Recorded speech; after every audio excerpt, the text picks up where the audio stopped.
Europe 1, bonjour, le journal des sports.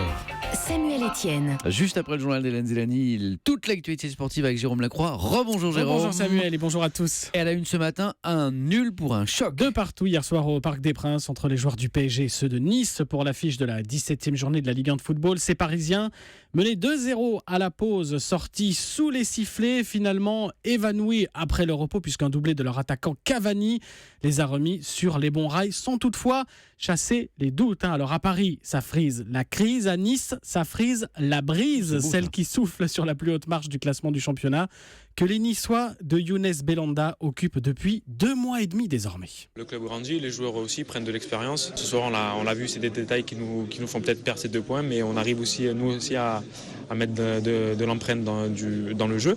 Après, je pense qu'on a malmené quand même cette équipe. On a su les faire douter et voilà, je pense que c'est un très bon point de prise ce soir. Des propos recueillis par Julien Froment pour Europe 1. Alors après 17 journées, les Niçois leaders, 1 point devant les Dauphins monégasques. Les Parisiens sont 3e à 4 points des leaders. À noter la 4e place des Lyonnais victorieux hier 1-0 des Rennais.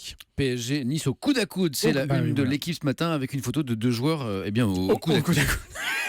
D'où les titres. Le mot sport du jour. Triplé insatiable, Martin Fourcade, le Français star mondial du biathlon, a remporté ce week-end un formidable triplé en Slovénie pour la 2e étape de la Coupe du Monde. Sprint, victoire, poursuite, victoire, et il a aussi porté les Bleus sur le relais. Victoire également, donc plus que jamais, le Catalan est l'homme à battre et ça lui plaît.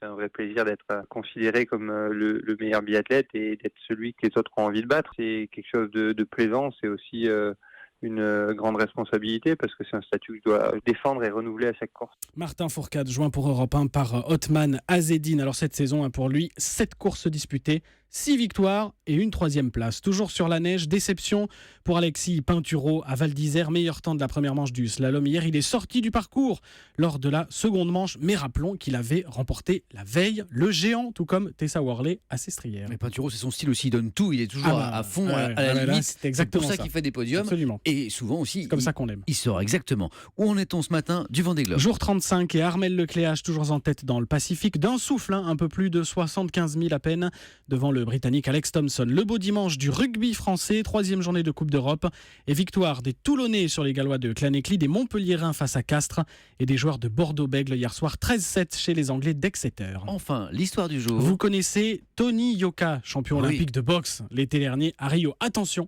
parce que bientôt vont débarquer Victor Yoka, 18 ans, Axel, 16 et même Shannon, 15 ans, les 2 petits frères et la petite sœur.